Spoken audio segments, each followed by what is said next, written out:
So yun guys, yan magsisimula na tayo sa ating reaction video. Hindi ko alam kung paano magsisimula pero sige, gawin natin to. Pagtyagaan nyo na guys kung ano yung aking mga masasabi ngayong araw, ngayong gabi. At gusto ko lang magbigay ng aking mga opinion tungkol sa mga naririnig nating kanta, naririnig kong Hindi kanta. totoo yan. Kaya ang pamagat po Bola lang ng yan. aking vlog na ito ay Ikaw, Ako, at ang Harana. Yun. So, nga pala ako si Harana Jib. So, ngayon ay ang napili ko na content po ay mag-react sa mga songs na nagugustuhan ko. At sigurado ako maraming nakakagusto rin. Ang napili ko ngayon ay ito, Project Romeo. Bakit itong napili ko? Kasi most of the weddings na natutugtugan ko lately ay ito yung naririnig ko. Then ito rin yung nare-request nila as their first dance, bridal walk. So yan, ito na yung ating napili. Ang purpose din ng vlog na to is to encourage everyone na magsulat din. Like this band, this group, the Project Romeo. At malay nyo, sabi ko nga dun sa kaibigan ko, malalathala din yung pangalan mo pagdating ng tamang panahon. So yan, simulan natin sa intro tayo.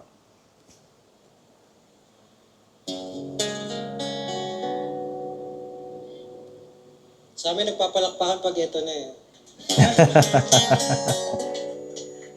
Hindi namin marinig yung intro pagka ito na yung sobrang ingay na eh. Ang kinikwento nila, yung pag nasa concert sila, di ba, normally yung mga may iconic intro sa mga kanta, katulad ng mga 214, di ba, yung mga naririnig natin. Pag narinig, intro pa lang naririnig, sigawan agad yung mga tao lang sa mga concert. So, yun yung tinutumbok nila doon. This was called Kugon.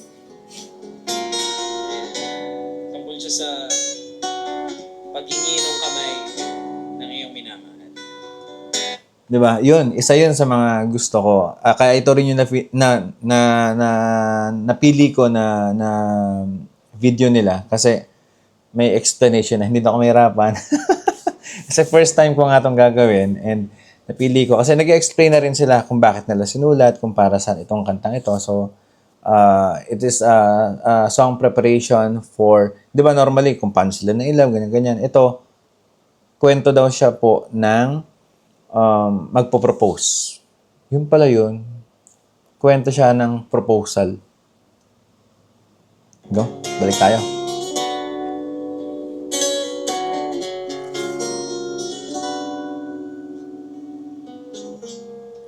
Kay tagal ko tong hinintay, ilang buwan ko ring sinanay. Ang galing ng vibrato. Crispy yung kanyang boses. Sana all. Kausap ang sarili sa salamin. Natural na natural, no? Ani mo'y naani.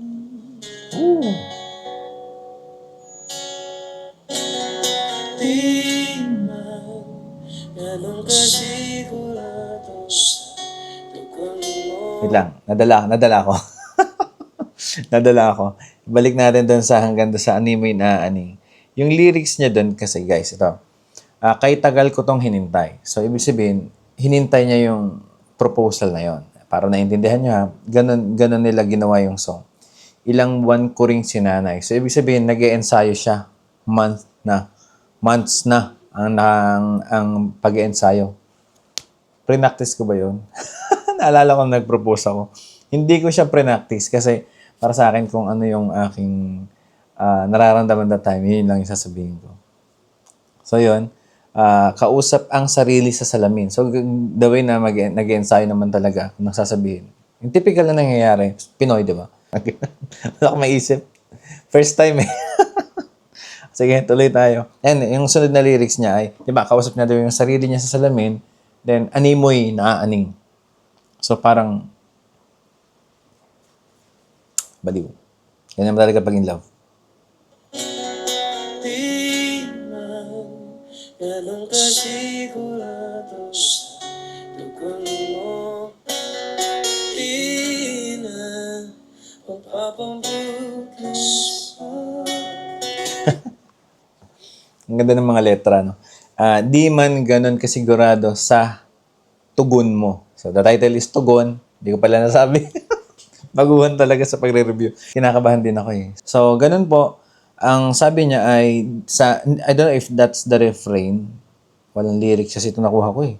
Pero meron akong lyrics dito. Di man ganun kasigurado sa tugon mo, di na pagpapabukas pa. So, ibig sabihin, ganun na yung excitement niya. Hindi naman siya sigurado dun sa answer, pero sigurado siya na itutuloy niya yung proposal na yon. Yes or no man ang sagot. Ganda. Di man, ganun ka sigurado sa tugon mo, di na mababukas pa. Okay, diretso tayo. Itong chorus, ang ganda. At sa wakas, umabuting ganap. Itong oras ng pagsuyo mahiharap.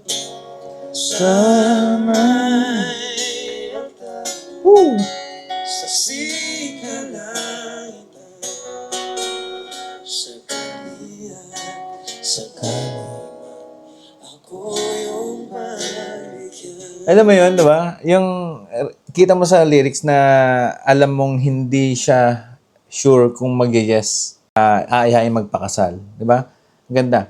At sa wakas, umabot ding ganap itong oras ng pagsuyong maiharap. Sa may altar, saksi ang kalangitan. Sakali at sakali mang ako ay yung pagbigyan. So, alam mo yun, parang, eto na, this is it. Yes or yes ang sagot. Tuloy na yan. Okay. Di mapigil. Yan. Ayun na yung second stanza. Ang ganda ng acoustic. Sound ng acoustic guitar.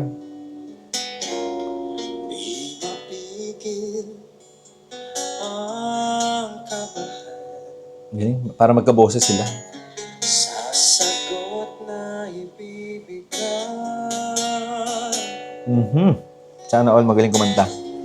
Di na alam na kay nanay at itay. Ayun, parang nagkikwento lang talaga sila. Parang nagkikwento lang ng kanilang journey papunta doon sa kanilang proposal. Alam mo yun? Parang, yun ang masarap dito sa style ng paggawa nila ng kanta. Yung parang may imagine mo talaga. May imagine mo. Hindi siya yung poetic kind of writing na iisipin mo, ano ibig sabihin nun? Ano yung ibig sabihin ng malalim na words na yun? Parang, eto, as in Pinoy na Pinoy. The way na nag-storya sila nung song nila, wala, matutuwa ka eh. Kaya sila habang kumakanta, kita mo nag-enjoy, nakangiti din sila. Ikaw na lang ang hinihintay. Ikaw na lang hinihintay. So yung answer, yes or no? Di man Okay, that's the refrain nga. Tama. sigurado sa tugon mo. Galing ng mga kamay. Papabukas pa. Let's sing. At sa wakas, Umabuting ganap itong oras ng pusong maiharap sa may sa sikalangitan, sa kalihan, sa ako yung pagbigyan. ay, ganda ng song. So, siguro ang ganda na lang muna yung ating reaction video. Ako, i-rate ko to 1 to 10. 10. Pinoy ako eh. So, ako as Pinoy, ramdam ko yung inatake talaga nila dito sa kantang ito is, yung pinili nilang audience is Pinoy. So, as a Pinoy, nakuha nila ako. Very good. The Project Romeo. Salute. And thank you nga pala, nag-comment kayo dun sa isa kong saxophone cover dun sa kanilang kanta, yung Ito Lamang. Ganda rin nun. Siguro one of these days ay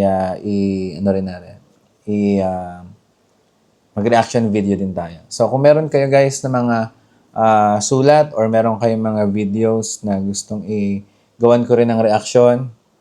Hindi ko alam kung natutuwa ka sa reaction kong ito. So, hindi ko alam kung matutuwa kayo dito sa content ko na to, pero I don't know. So, ang akin lang is to express. Ito, sabi ko nga, ito yung aking nararamdaman sa kanta na to. At sana dun sa mga ibang nakikinig din ng music.